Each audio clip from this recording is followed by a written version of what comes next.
country, and the you know, continent, the irony, Jason, is because she wanted to save my life. That's why she got me bro. out of the I understand. continent. I'm just blown. Like, wow. Like, I didn't realize it was like that, bro.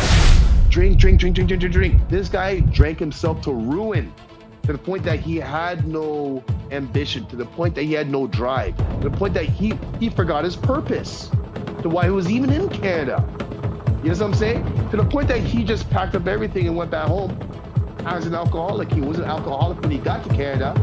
He returned back to Africa as an alcoholic. She had no idea that I used to do drugs. She had no idea that I was an alcoholic. She had no idea that I almost died many times. And that God saved my life so many times. I could have died over and over and over again.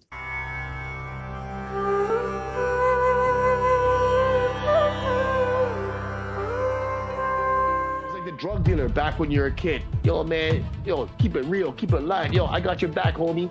I'd ride or die for this N-word. Yo, yeah, you don't have your best interests at heart.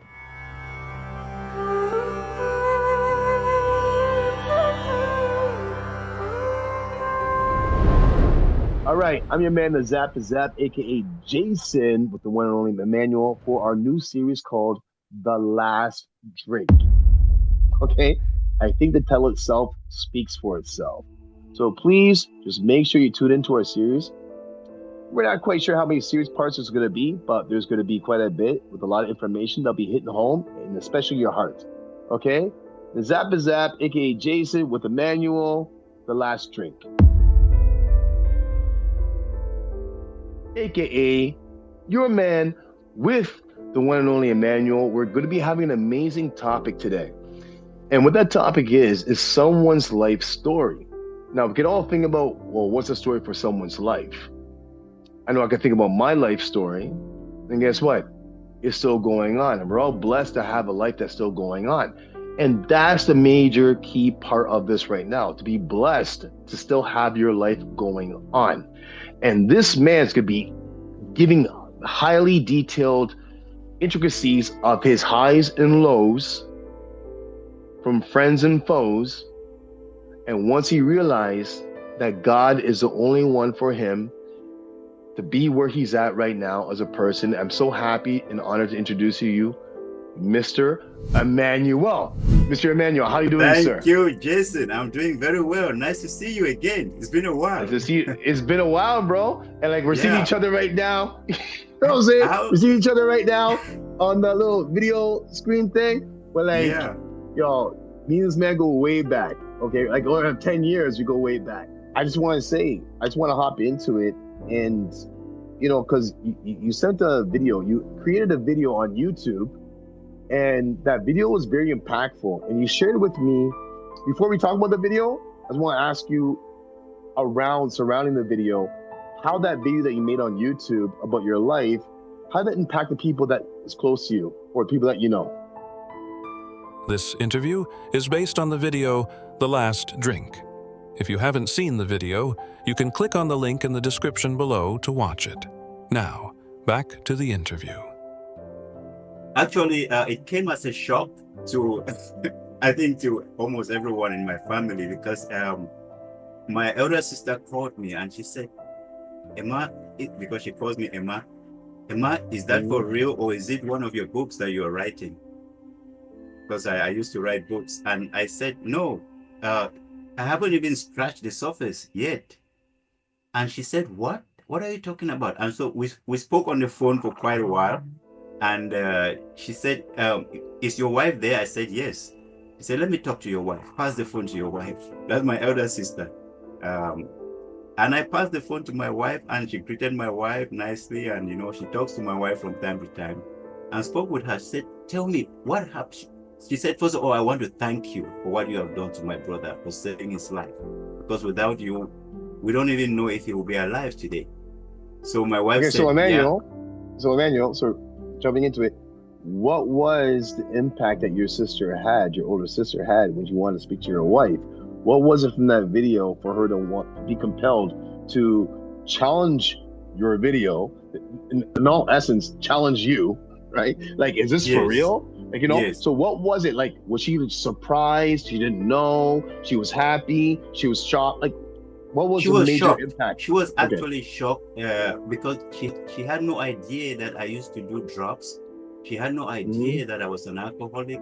She had no idea that I almost died many times, and that God saved my life so many times. I could have died over and over and over again. So that was a shock to her. And then one thing she asked me was, when did this start? Because I don't remember seeing you drinking like that.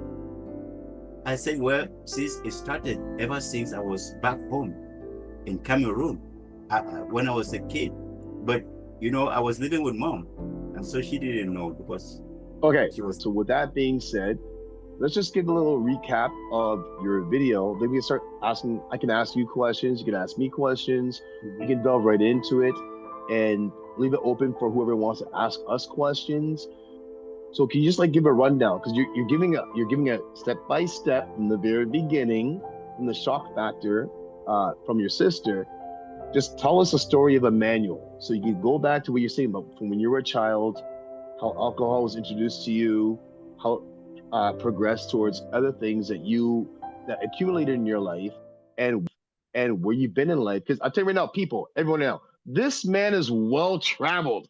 He is so well traveled. He's been to Europe. He's from the motherland, the continent of Africa, and I met him, and I thank God for meeting him in North America. And so, Emmanuel, just tell us your story, okay? Go. Yes. So I'm happy you brought that up, Jason, because actually my story started when I was a young boy in Cameroon. And again, like indicated in the video, I was just curious about why so many people were happy after drinking alcohol. What is it that made them so happy? And so I decided to try it for myself. As a little kid, I was like 9 years old, and I used to, take leftovers and just drink 9 years old, not even Isn't single that digit, not crazy? even two Not digits. even Okay, two. 9 years old. Okay. Yes. So Where did you get access to alcohol? Where did you see alcohol? Because people, the viewers are going to be wondering, like, well, how did a 9-year-old come across alcohol? yes, that's a good question. My mom owned a bar, and so when people drank, they left unfinished bottles of beers, which I, helping my mom to clear the bottles of beers and take them away. Of course, you know what I did was I poured them into a cup or somewhere else, and I took them later, sneaked it behind my mom. She didn't know what was happening, of course, at the time. She had no idea that I was doing that. Nobody had any idea I was doing that until this story was released. Nobody had any idea. I've kept that a secret all these years, that I used to sneak and take beers out to the wood and drink. So that's how I started drinking.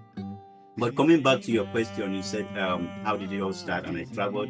Yes, so I continued like that until high school, even writing my exams, intoxicated until high school, and then, travel abroad to Europe, like you mentioned, for further studies. Okay, so from the age of 9, taking the empties from your mother's bar.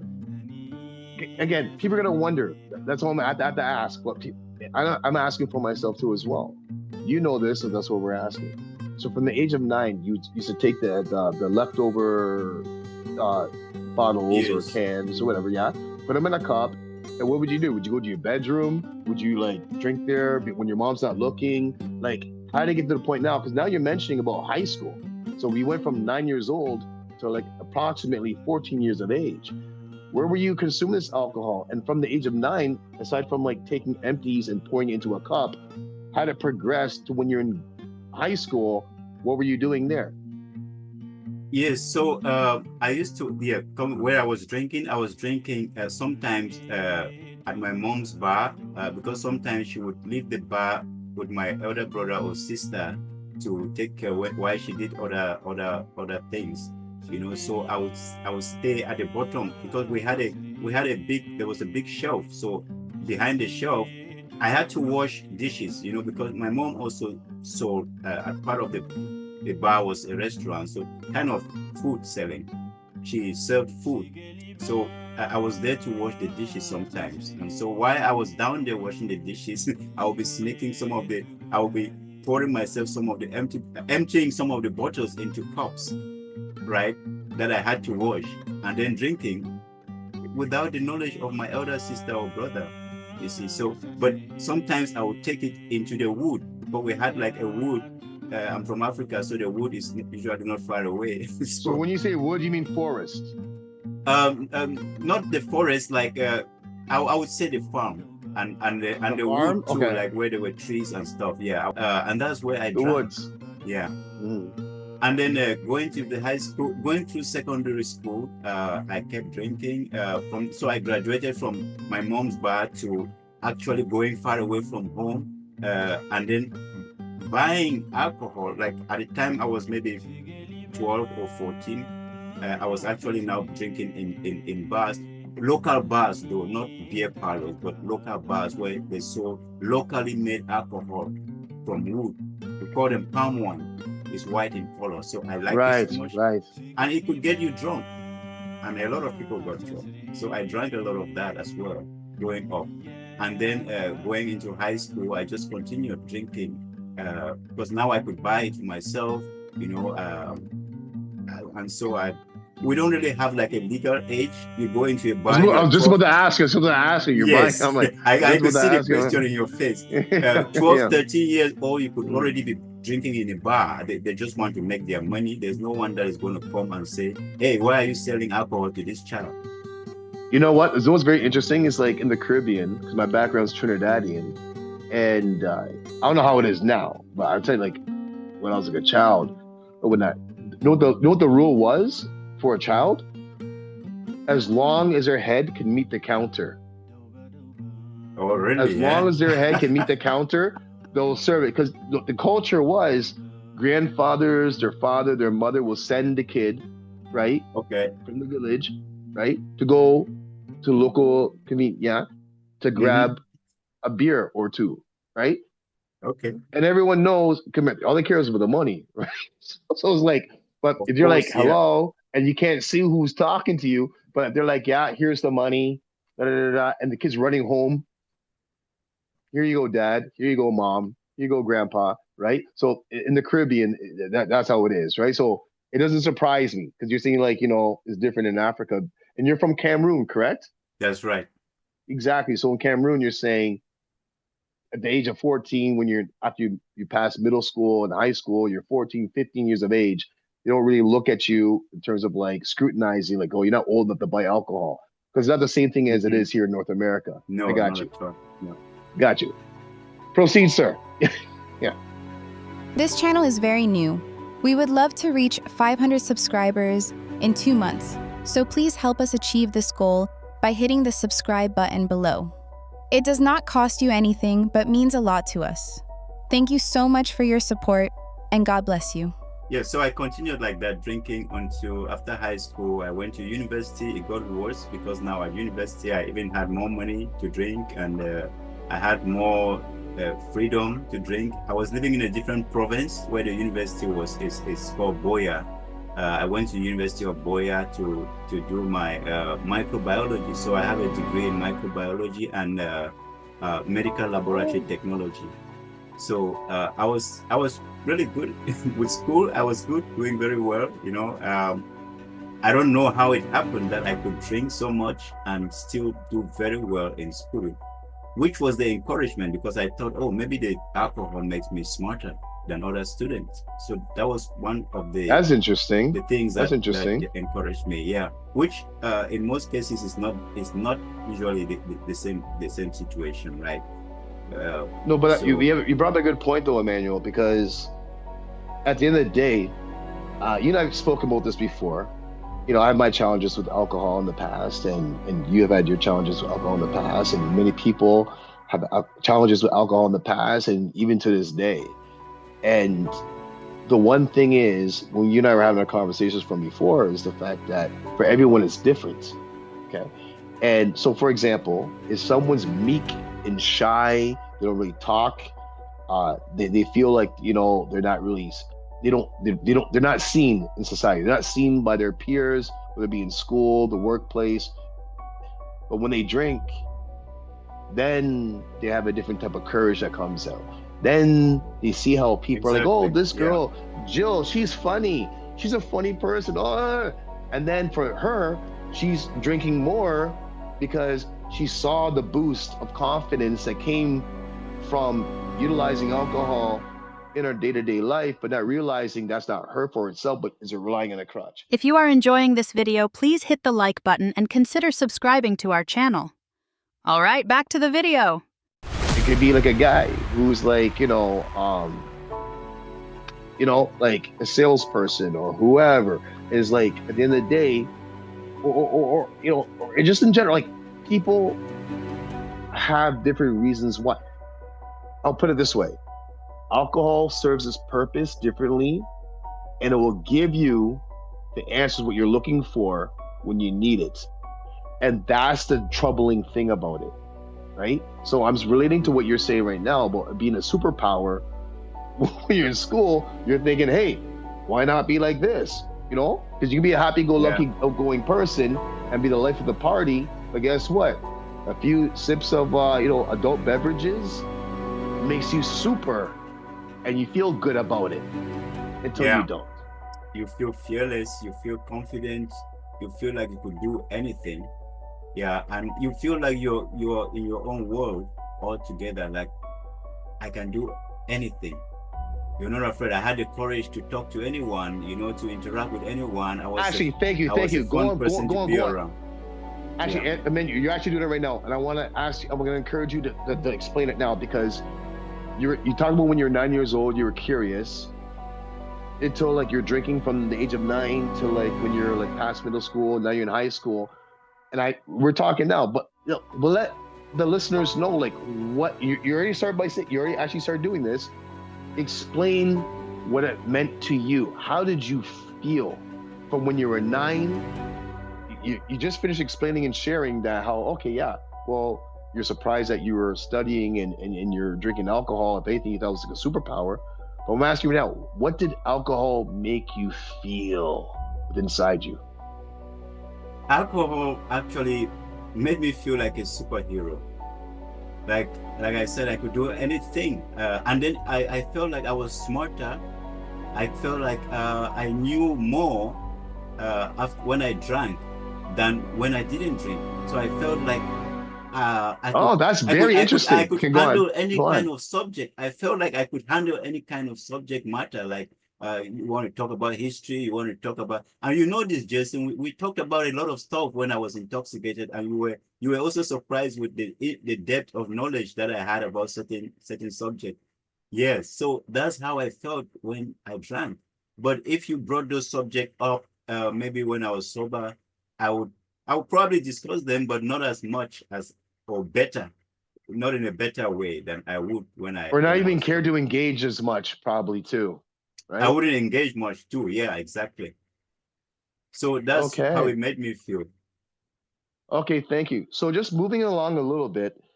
So, okay, you're in high school, you're drinking, post-secondary, you feel like you have a superpower, you study more, concentrated, you felt like you have an edge more so than your peers, your other, the other students that are there. What was the plan for you? Like, how did you end up being in Europe? And how did alcohol travel across the sea from Africa to Europe? And how did alcohol travel across the world with you? Okay, that's a very good question. Because, how did I end up in Europe? So my mom, because I was living with my mom, when I got back from university, I didn't have a job. So the alcohol issue just escalated because, a guy with a degree and then has no job at home, staying with the mom. It was not a very comfortable situation for me. So I just kept drinking more. I made friends.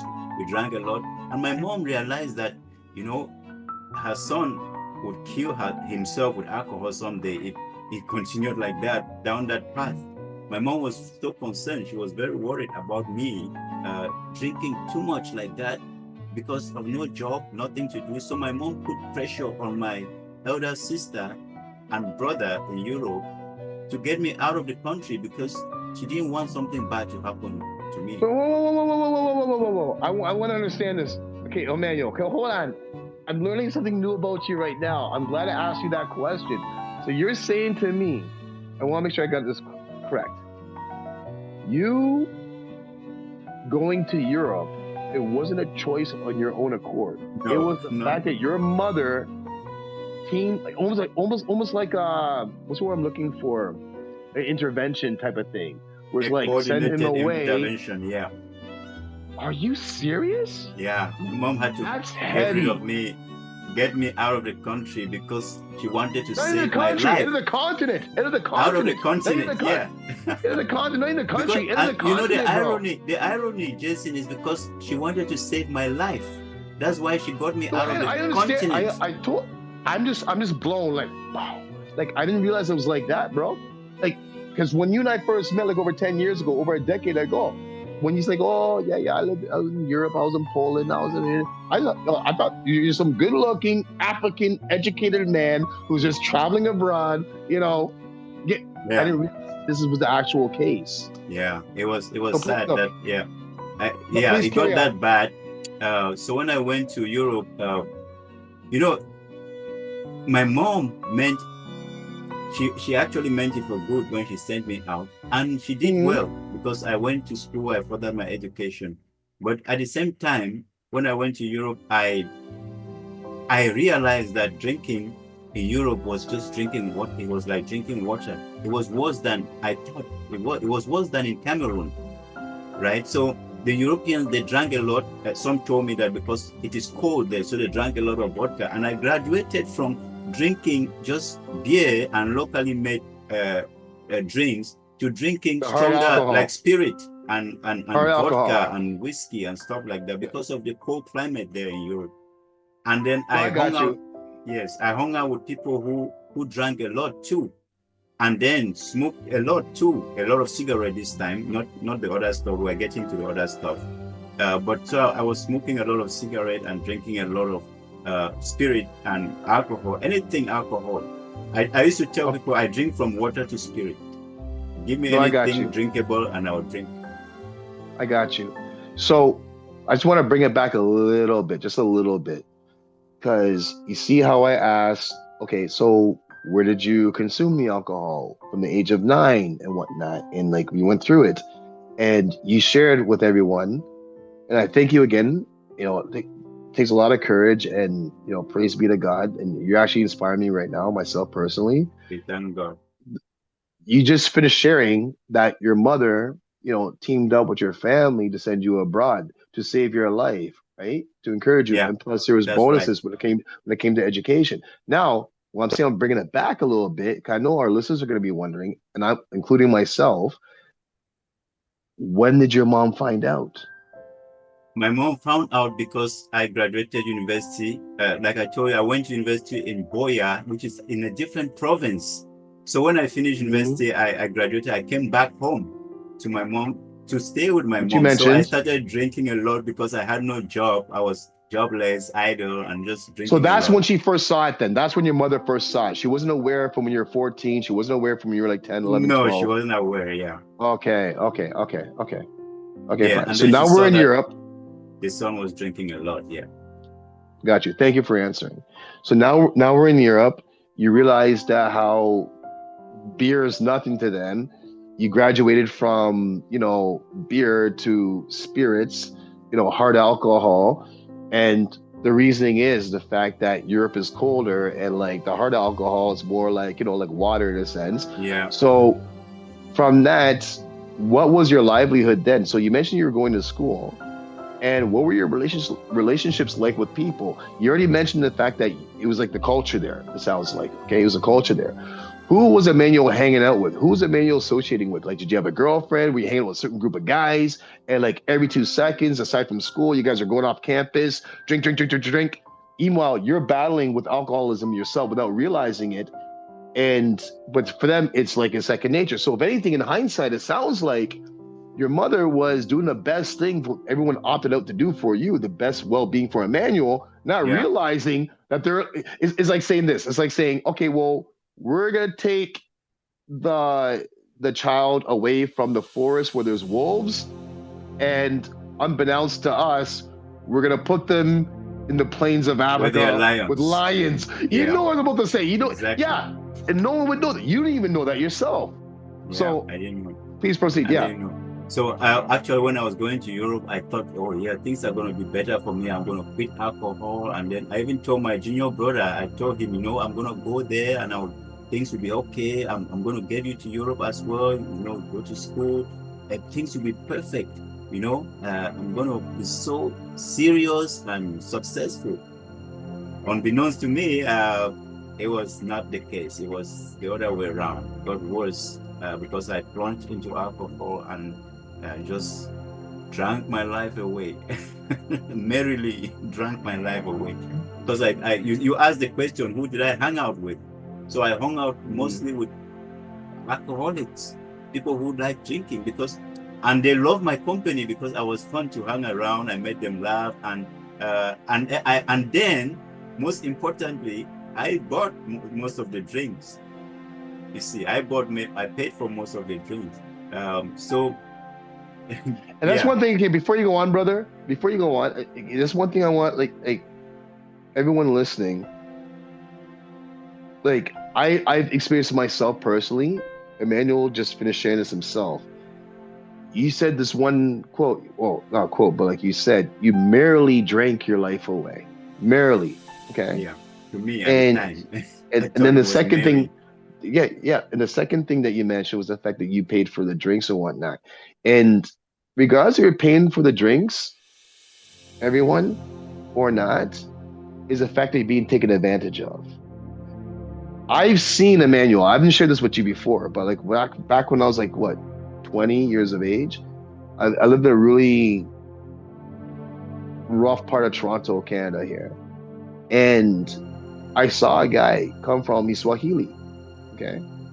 Came, didn't last 2 years. And now I knew him. I was like 20 years old. Across the street was a bootleg spot. And for those who don't know what a bootleg spot is, it's like it's a front of a store, like a store.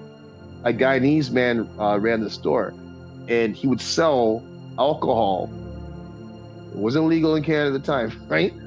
Well, alcohol is legal. It's legal, but I'm saying like you have to go to the LCBO, or the beer store. This guy would sell. He would have like Labatt Ice underneath turkeys. I'm not joking. Turkeys have been there for 3 years, but that's where you'd store his beer. And all the white construction workers, Portuguese guys, black guys, Africans were all coming, and they all go. His name was Basil. Behind Basil's store, it's like a party, bro. Like every single day, especially in the summertime, every single day, people are drinking. And so I'm thinking it was one. I think it's Palaz, his name. I don't know if I'm pronouncing it properly, but one of the biggest at a young age. The thing that broke my heart is the fact that this guy came for a better life. He had some, he's Swahili. He spoke Swahili. And he was from he's from was he from Kenya? Anyways, but like, he was there, and let me tell you, he came and he left. I didn't see when he left. You're like, oh, sorry, his name was Faiz. Sorry, his name was Faiz. You're like, oh, Faiz went back home. And when someone was telling me this, I could see every single person that used to drink with him, myself, and everyone around there. And some of those men had a grin on their face. Like, why? Because this man came to do something for himself. They're like, see, merriment, and I told them, people don't always have your best interests at heart. Yeah, that's so therefore, right. this guy is here drinking. You mentioned about how you would pay for everything. You didn't have your best interests at heart. That's what reminded me of this with Faiz. That's his name. That was his name. And he came, right? And he's there. Other people speak Swahili. They're teaching me a little bit of it. And they're always in the back of Basil's. That's all I knew. I'm at the age of 20, bro. And drink. This guy drank himself to ruin, to the point that he had no ambition, to the point that he had no drive, to the point that he forgot his purpose, to why he was even in Canada. You know what I'm saying? To the point that he just packed up everything and went back home as an alcoholic. He wasn't an alcoholic when he got to Canada. He returned back to Africa as an alcoholic. And let me tell you, those people around him, That's what I'm saying. So when you mention all that stuff about how, oh, you drank yourself, like married, you Barely merrily drank drank yourself. myself Yeah, away. Yeah. exactly. That's what he did. And people are like, oh, go on, man, do it, do it, do it. When you mention about how he used to pay for drinks, he wasn't really necessarily paying for drinks, but they're like, oh, no, have another one. Yo, fives, you good? No, have another one, man. Have another one. Have another one. They Oh want to man, see you rooting. they And were that's why it brings that pumping it term. into him. And that's why there's a term called misery likes company. It's not always about like, oh, single woman, like, oh, I'm miserable. I want other girls to be miserable. Or I'm a guy, I'm single. I want other guys to be. No. When we're talking about alcohol and the company that you keep, and that's another thing too, Emmanuel. Yes or no? When you're drinking a lot, yes or no? You don't have to look hard or far and wide to find company. No, you They'll don't. find you. It's right there beside you They'll all the find you. time. Yeah, they'll And find that's you. what I want our listeners to understand. Okay. So if you have a boyfriend, if you have a girlfriend, if you have a mother, if you have a father, if you have a brother, if you have a sister, if you have anyone in your life that's going through alcoholism, don't just think it's just like, why don't you just stop? It's more than that, because there's outside influences, and the way that people wear masks, they're not always going to understand who's your friend and who does not is your friend. It's like the drug dealer back when you're a kid. Yo, man, keep it real, keep it live. Yo, I got your back, homie. I'd ride or die for this N-word. Yo, yeah, you don't have your best interests at heart, right? So now bring it back to alcohol. That's a thing that binds people. And I'll say this one quick thing before we move it along is there's this one episode of The Simpsons, and Homer Simpson goes, beer. The cause, no, the reason for life's problems and the solution is beer, right? It's alcohol. It causes your problems, but a quick fix is a solution. Like, oh, I had a rough day, let me just drink, right? So I just want everyone to understand that is that such a black and white thing, okay? So right now I know we're interviewing you, but it's a back and forth thing, and I'm speaking a bit. I want to move along a bit because we're gonna have this in segments. So everyone who's listening, we're gonna have this in segments, and we're gonna be wrapping up just now. Well, Emmanuel, we're gonna leave off with you being in Europe. Tell us about your time in Europe. You understand that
because that's what's going to happen to most people. When you take away things like their dog or their cat or their loved ones or their friends, their peers, or just move to a different state or province, people become depressed. Now, if your whole life surrounds itself or revolves, I should say, around alcohol, and when you think about it like that, because people think, oh, you're drunk.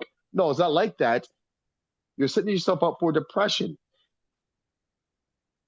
Listen, you just mentioned something. You understand what I'm saying, Emmanuel? Yes, yeah. If I may get in there, sorry, before I forget. ahead. Yes, because you said if your whole life revolves around alcohol, and stuff like that, you are setting yourself up for depression, which is I actually got into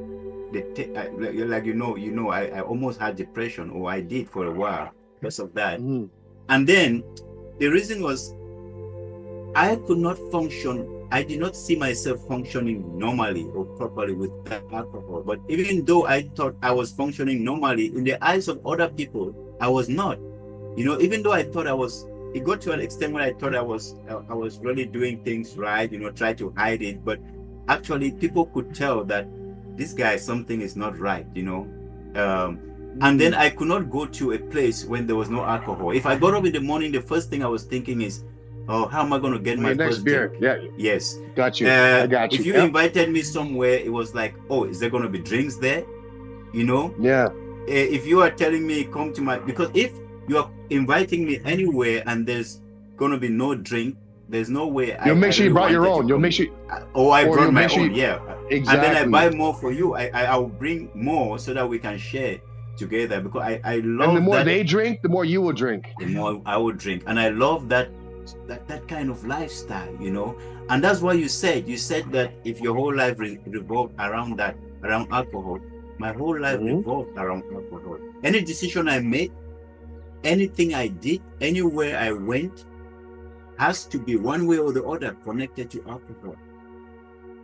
I'm telling you, it was like a god. Like I worshipped it. Like anything I did, and all the mistakes, I would say all the mistakes I've made in my life, all the big mistakes I've made in my life, one way or the other are connected to alcohol somehow. Got you. Yeah, if you look. Okay, with that being said right now, okay, I'm going to wrap up this first segment. So everyone, please tune in for our next segment that we're going to be having with Mr. Amazing Emmanuel. A truly, truly amazing man. He has a very amazing story, and he's touched myself. Hopefully, it will touch you.